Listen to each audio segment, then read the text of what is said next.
Halo teman-teman semua, selamat datang di EduTalk, ruang ngobrol santai namun penuh makna untuk kamu yang peduli dan cinta dunia pendidikan. Episode kali ini bakalan seru banget karena kita kedatangan salah satu alumni dari FKIP UM Palembang yang saat ini sedang menjadi bagian di sekolah terbaik di Sumatera Selatan. Beliau bukan hanya seorang pengajar, namun juga seorang pembelajar sejati yang terus tumbuh bersama murid-muridnya. Dan hari ini kita akan membahas banyak hal, mulai dari pengalaman masa kuliah, tantangan awal saat masuk dunia pendidikan, hingga nilai-nilai yang beliau pegang sampai sebagai pendidik di era modern. Dan buat kamu yang masih bingung milih jurusan, dan masih bingung nih mau kemana untuk ketika lulus, dan butuh pencerahan, episode ini wajib banget buat kamu tonton.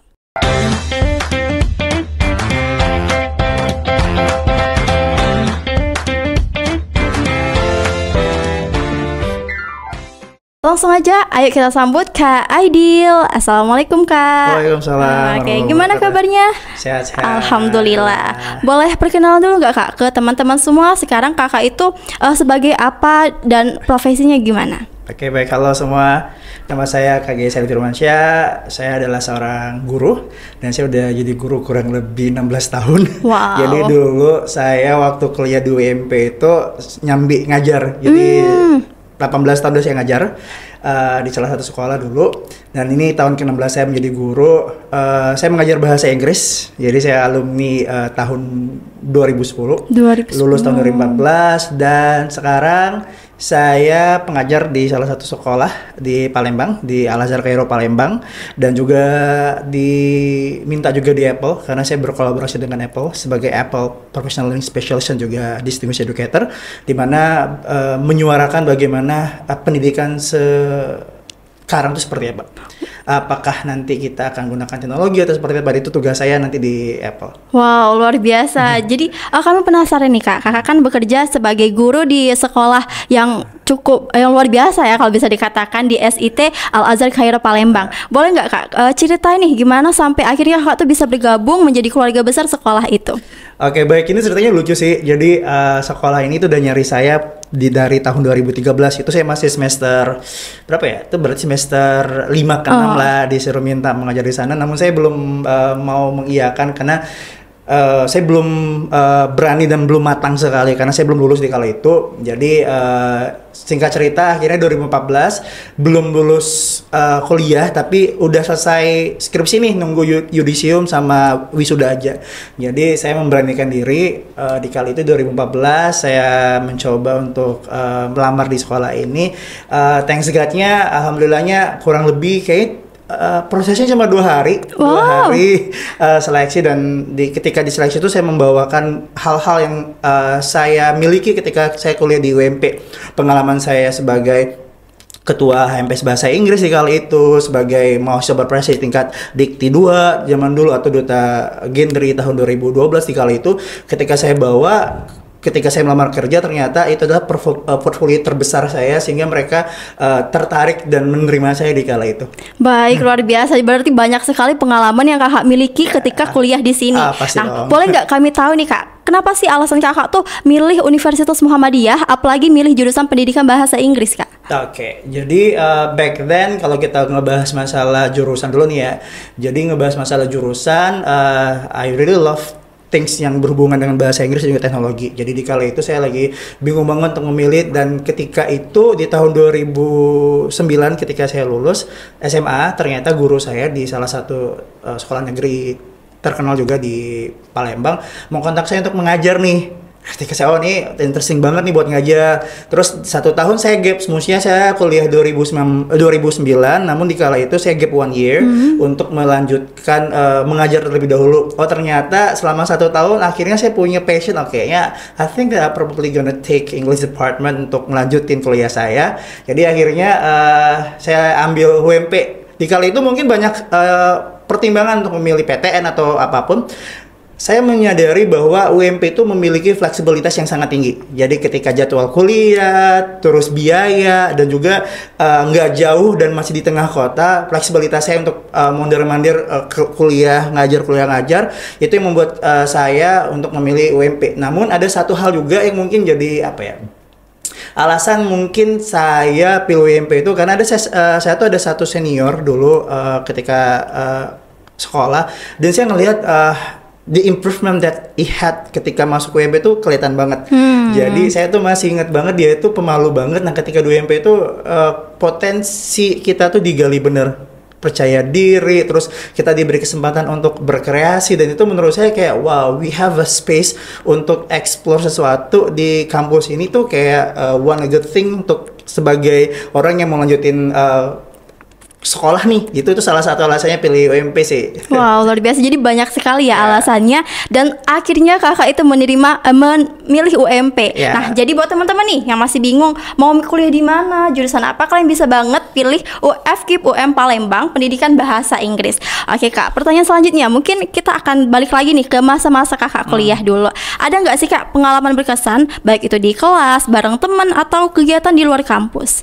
Kalau nyebutin zaman kuliah itu kayak saya bisa konklusi dalam satu kata tuh mungkin kayak apa ya, roller coaster sih. Jadi saya banyak bertemu teman-teman dengan beraneka ragam, dan saya juga belajar menjadi pemimpin di kali itu, karena saya masih ingat banget ketika saya masuk kuliah tiba-tiba orang-orang pada pilih kamu jadi ketua apa ya, ketua angkatan gitu, something yang mungkin oke. And then di kala itu saya merasa bahwa teman-teman ini belum punya confidence di dalam kelas, sehingga kadang-kadang saya nyeramain teman-teman di kelas, karena menurut saya mereka datang jauh-jauh dari desa atau dari kampung mereka ke sini, tapi mereka nggak tahu they don't know what to do, sehingga kayak sometimes saya kasih mereka arahan gitu. Sometimes juga misalkan teman-teman di kampus itu ada kesulitan dalam belajar, kadang-kadang kita buat sesi diskusi belajar bareng kayak gitu. Terus apa ya, satu lagi mungkin saya tidak akan lupakan itu adalah dosen-dosen di sini ya teman-teman. Saya tuh kalau nyebutin nama mungkin ada Miss Rini, ada Miss Pinza, Miss Rara, dan beberapa nama lain yang mungkin itu nge-shape saya sekarang, ngebentuk diri saya sekarang. Saya masih ingat zaman dulu itu, saya tuh ketika masuk UMP itu saya ngelihat ada satu namanya Miss Sutri juga, Miss Sutri. Dia itu adalah mahasiswa berprestasi. Ketika saya ngeliat dia, wah gila nih, keren nih kalau jadi mahasiswa berprestasi di kali itu kan. Jadi ketika saya udah ngeliat sampel, jadi Muhammad itu very have a good sampel untuk orang-orang yang datang di dia gitu. Jadi ketika masih inget zaman dulu ospek, ketika ospek itu ada presentasi mahasiswa berprestasi, saya wow gila, UMP udah touchingnya ke nasional, udah ke Dikti, Region 2 gitu. Menurut saya kayak wah ini keren juga kan. Nah dari situlah saya punya keinginan itu untuk ikut apapun itu di kampus. Jadi dulu di kampus saya ingat banget kita lomba debate English itu sampai masuk ke top 10. Terus lomba, saya ingat banget itu di masa-masa saya mau skripsi, saya diminta untuk mewakili UMP untuk mengikuti mahasiswa prestasi tingkat Dikti 2, dan alhamdulillah saya dapat juara 2 ya, dan maju ke nasional walaupun belum rezeki, namun kayak experience itu kayak menurut saya keren banget. Nah prestasi itu tuh nggak mungkin saya dapetin kalau nggak dari bimbingan dosen-dosen yang kece-kece nih.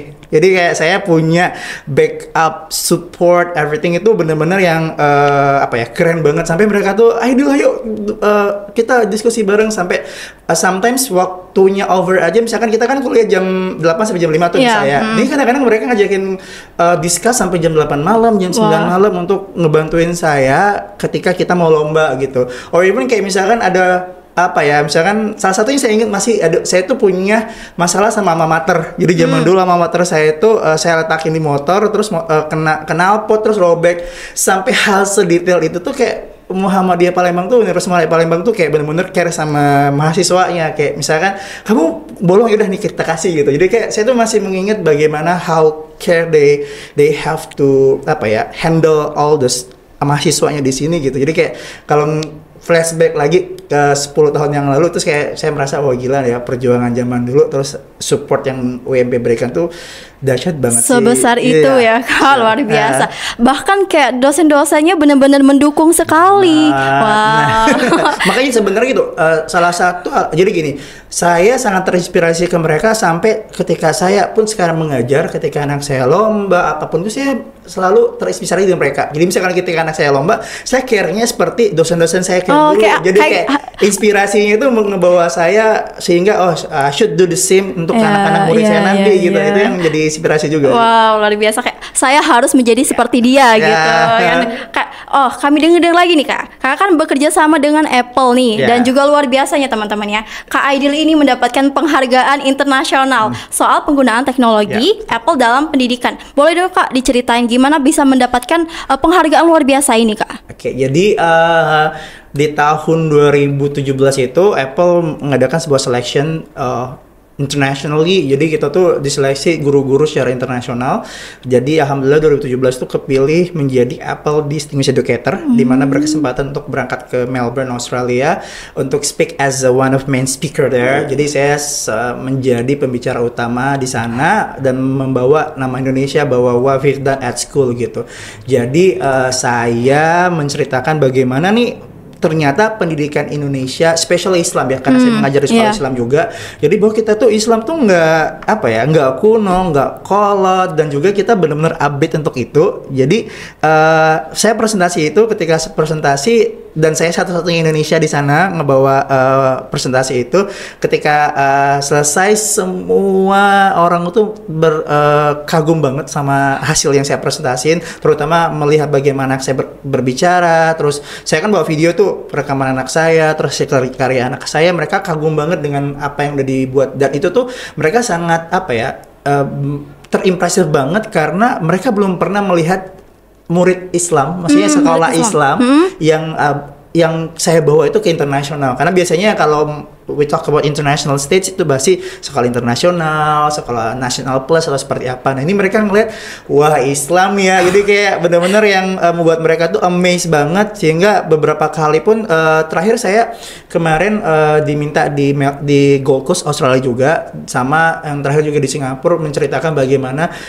transformative learning by using technology. Bagaimana pembelajaran itu bukan hanya sekedar kayak oke, kita jawab soal nih adjektifnya pintar itu smart, tapi how we create a project to solve any problem that connected to the material that we had at classroom. Nah itu tuh bener-bener yang membawa jati diri saya sekarang itu tuh startnya dari UMP. Wow. Jadi saya masih ingat banget tuh ketika itu sebenarnya the way that dosen-dosen di sini ngajarin saya, misalkan Aidil kalau mau lomba kamu harus persiapin ini. Jadi well prepared. Jadi kayak misalkan mau kayak seleksi kemarin itu saya tuh follow by instruction yang mungkin pernah saya ingat itu, oh ternyata harus kayak gini dan alhamdulillah along the way alhamdulillah saya dapetin itu, dan itu menurut saya sebuah pencapaian yang saya nggak bisa lupakan jasa-jasa dosen juga di sini, karena yang ngebentuk itu adalah ketika di mahasiswa. Bagaimana saya dulu, kalau saya masih ingat dulu lomba mahasiswa prestasi,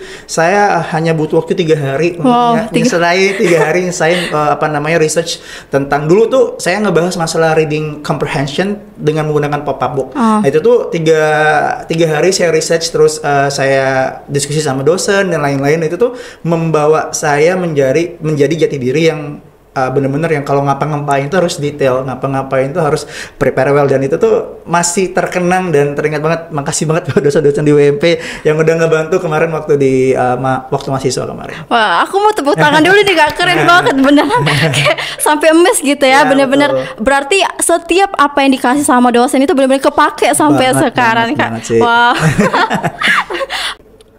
Oke. Nah, baik Kak, dengan semua prestasi yang Kakak miliki nih Kak, baik ketika masih kuliah atau ketika sudah bekerja nih, apa sih motivasi Kakak untuk tetap mau nih berprestasi terus? Kalau saya sih ketika kuliah itu, jadi zaman dulu pengen berprestasi itu bukan pengen terkenal atau pengen jadi ini mahasiswa prestasi, bukan, tapi dulu saya struggle banget untuk kuliah. Jadi dari semester awal sampai semester akhir itu biaya kuliah saya itu dibayar oleh beasiswa. Jadi dari semester 2 saya ikut beasiswa PPA, terus ketika di semester 3 ternyata saya harus ikut pemilihan duta genre yang mewakili kampus juga dan menang. Dan itu UMP itu suka banget saya ketika anak-anaknya ada yang lomba menang, dia itu dikasih beasiswa teman-teman. Jadi kalau teman-teman yang mungkin gue nggak punya dana nih buat kuliah, datang ke UMP ya. UMP itu punya sesuatu yang mungkin teman-teman nggak tahu. Jadi kalau zaman dulu saya itu ketika saya lomba dan menang di tingkat provinsi, nasional apapun itu, UMP akan memberikan sebuah hadiah. Iya, itu, kompensasi kayak gitu kompensasi, ya, Kak. beasiswa, dan itu tuh menurut saya itu motivasi saya. Jadi benar. kayak kalau motivasi untuk jadi trainer enggak atau gimana, karena saya lebih saya harus mencari uang untuk bagaimana biaya kuliah saya itu udah ke backup, sehingga ketika saya kerja itu membantu untuk beli buku. Itu motivasi awal sih. Terus yang kedua mungkin saya pengen lebih bermakna di orang-orang sekeliling saya. Jadi ketika saya berprestasi kayak kemarin waktu saya diundang menjadi pembicara utama di Melbourne, Australia, saya itu pengen ngasih tahu ke orang luar bahwa kita guru Indonesia tuh kompetitifnya tuh ada gitu. Jangan takut, jangan ragu, dan itu tuh benar-benar istilahnya tuh menjadi seseorang yang memiliki sesuatu itu kita tuh harus bermanfaat. Nah itu tuh penting banget. Jadi apapun yang nanti akan terjadi, kita tuh akan dilihat orang tuh bukan hanya prestasinya, but how impactful we had in our life tuh, itu tuh kayak yang harus kita pikirin gitu. Jadi motivasi kedua itu, yang ketiga pasti mau ngebanggain orang tua, terus istri di rumah. Jadi itu motivasi utama ketika saya melakukan sesuatu gitu. Jadi itu sih alasan-alasan. Jadi bukan cuma pengen saya berprestasi, bukan, betul. tapi untuk semua orang gitu ya, kalau betul, bisa dikatakan ya. Baik Kak, kalau misalnya nih kan Kakak udah milih kan kemarin tuh jurusan pendidikan bahasa Inggris. Nah, menurut Kakak nih apa sih keunggulan dari FKIP ini dibanding dengan kampus lain? Gitu. Oke, kalau we talk about kenapa harus pendidikan bahasa Inggris di UMP itu, karena menurut saya dosen-dosennya gokil sih. Maksudnya kayak ada Pak Indawan, Prof Indawan itu menjadi profesor termuda di zaman saya. Jadi umur beliau tuh saya rasa kayak belum nyampe 50 tahun tuh udah profesor. Jadi sampai sekarang tuh saya kalau lihat Prof Indawan tuh wah gila, keren. Terus ada Miss Rini yang GPA-nya tuh 4 di Amerika, saya bilang gila nih. Maksudnya kayak inspirasinya tuh bener-bener istilahnya tuh kayak dosennya tuh qualify-nya tuh tinggi banget sih. Ada Miss Finza, Miss Rara, dan itu tuh semuanya itu adalah orang-orang yang istilahnya tuh punya quality yang tinggi banget untuk kasih ke kita. Jadi kalau alasan utama sih karena kita kan kalau kita ngebahas satu satu sekolah atau suatu universitas, kita kan akan melihat kualitas gurunya atau kualitas dosennya. Dan salah satu alasan saya pilih itu adalah kualitas dosennya. Jadi saya kuliah itu bukan sekedar saya nyari nilai doang, tapi saya pengen menarik sesuatu yang mungkin I cannot get from another place kayak gitu. Jadi itu yang pertama. Terus alasan kedua adalah di pendidikan bahasa Inggris tuh kayak kita itu diberikan kesempatan untuk mengeksplor apapun gitu. Jadi saya tuh masih inget banget zaman dulu kita tuh dikasih challenge sama Kaprodi dulu namanya Miss Tri. Miss Tri. Jadi Miss Tri itu kasih tahu challenge lah kalian ke desa yang mungkin mereka nggak tahu bahasa Inggris. Jadi kita tuh di tahun 2013 HMPS bahasa Inggris tuh we have kayak sebuah program, dan kita tuh pergi ke Lahat. Sedih sih sebenarnya ketika kita ke sana. Kenapa? Ternyata masih banyak banget anak-anak kecil itu belum menganggap bahasa Inggris itu bahasa yang susah. Terus istilahnya tuh mereka nggak kenal sama sekali karena fasilitas dan gurunya pun nggak banyak di sana. Dan itu saya rasa ketika kita diberi kebebasan, ketika kita diberi tempat untuk berkreasi, itu it's real education kalau menurut saya. Jadi UMP itu punya punya tempat untuk semua mahasiswanya untuk berkreasi, dan itu tuh menurut saya tuh kayak wah ini gila sih. Maksudnya kayak benar-benar ngasih tempat, apalagi kalau sekarang saya lihat tuh kayak di zaman ini kan ada kayak PKL yang ke Thailand gitu. Enak banget. Maksudnya kayak kita belajarnya lokal tapi we go abroad international. Itu menurut saya kayak aduh ini. Jadi kita pakai ya ilmu yang kita dapat di sini. Terus kayak chance untuk mengepakkan sayap internasional tuh dikasih sama pendidikan bahasa Inggris UMP ini. Jadi kayak menurut saya alasan tidak memilih pendidikan bahasa Inggris tuh di UMP terutama tuh kayak aduh kalian harus mikir 2 kali gitu ya. Karena menurut saya merasa kayak ini it's a good choice for us. Bener banget sih. Aku aja kayak sebagai mahasiswa bahasa Inggris tuh ketika dosen-dosen mengajar tuh kayak wow luar biasa, kayak pengalaman mereka tuh sebesar itu, sebaik itu. Jadi kayak memberikan kita motivasi untuk bisa seperti mereka. Nah Kak, kalau misalnya nih Kak ya, kan teman-teman atau adik-adik kita nih masih bingung nih Kak untuk milih jurusan apa, untuk kampus di mana. Apa sih pesan untuk mereka Kak? Oke, kalau saya sih dulu memilih jurusan itu kayak butuh waktu yang sangat panjang karena ini memutuskan masa depan kita. Ya, benar. Jadi banyak banget sih orang-orang yang kayak salah pilih jurusan terus setengah jalan akhirnya dia keluar atau Ya, seperti benar. apa.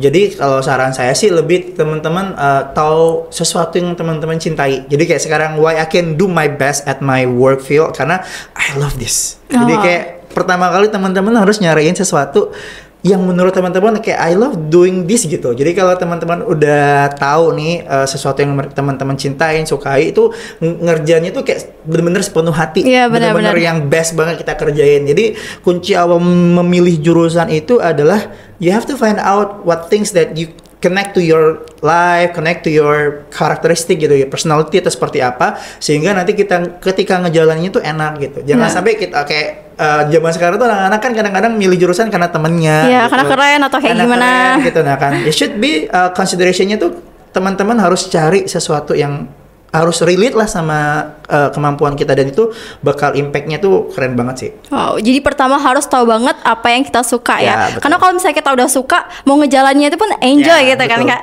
Baiklah, untuk pertanyaan yang untuk penutup nih Kak ya. Oke. Harapan Kakak untuk pendidikan bahasa Inggris itu kayak apa Kak? Saya sih doanya mudah-mudahan menjadi apa ya program studi yang tetap berkembang, tetap mengikuti zaman. Terus apa namanya, saya berharap banget nama OMP, especially untuk education department itu lebih higher kayak gitu ya. Misalnya kayak ada murid atau mahasiswanya itu udah go international, jadi kayak itu tuh akan membawa nama kampus makin tinggi kayak gitu kan. Terus doanya juga untuk dosen-dosen semoga sehat selalu ya. Saya makasih banget buat dosen-dosen yang ada di pendidikan bahasa Inggris karena kayak saya bilang tadi I really adore, I really apa ya kayak istilahnya tuh dulu saya sebutnya secret admirer. Jadi karena saya tuh kayak ngeliat dosen itu hebat-hebat banget. Yeah. Jadi kayak saya berharap banget dosen-dosennya tuh sehat-sehat selalu, terus masih bisa Amin. berjuang di dakwah pendidikan ini, ya kan. Terus berharap sekali pendidikan bahasa Inggris tuh makin jaya, Amin. ya kan. Terus makin sukses dan ya walaupun saya ngelihat sekarang udah banyak banget improvement ya, Yeah, dari benar. zaman dulu saya 10 tahun yang lalu ke sekarang saya lihat a lot improvement. Saya berharap improvementnya tetap apa namanya Menambah bertambah terus dan juga apa namanya berharap banget makin terkenal lah. Amin. Semoga aja FKUM Palembang ini bisa terus berkembang sampai kita bersaing terus ke internasional. Oke. Baik Kak, kalau misalnya nih Kak ya, kalau suatu hari Kakak ada kesempatan untuk bisa berkolaborasi dengan FKUM Palembang, apa sih yang pengen Kakak lakukan?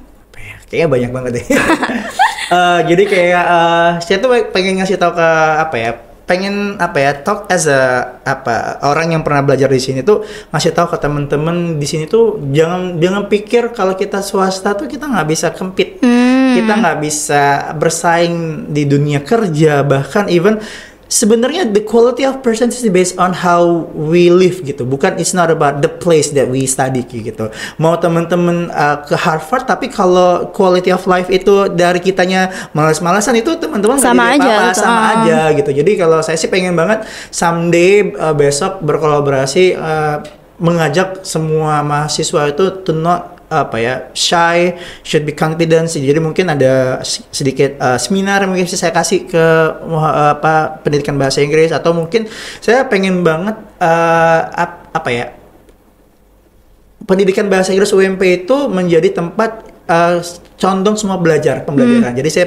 pengen banget nanti suatu hari saya bisa membawa Apple ke sini. Amin. Ya, sehingga menjadi universitas pertama di Sumatera Selatan yang mungkin nanti pembelajarannya menggunakan Apple, because I consider that they know in university at South Sumatera yang pakai Apple produk, dan mungkin itu menjadi nilai jual yang sangat tinggi nanti ke depannya, kita nggak tahu ya. Jadi saya pengen banget quality kita tuh we local but we live international. Oke. Actually. Wow, luar biasa banget. Jadi harapan dan keinginan Kak Aidil untuk Yeah. bisa berkolaborasi dengan UMP semoga bisa menjadi kenyataan.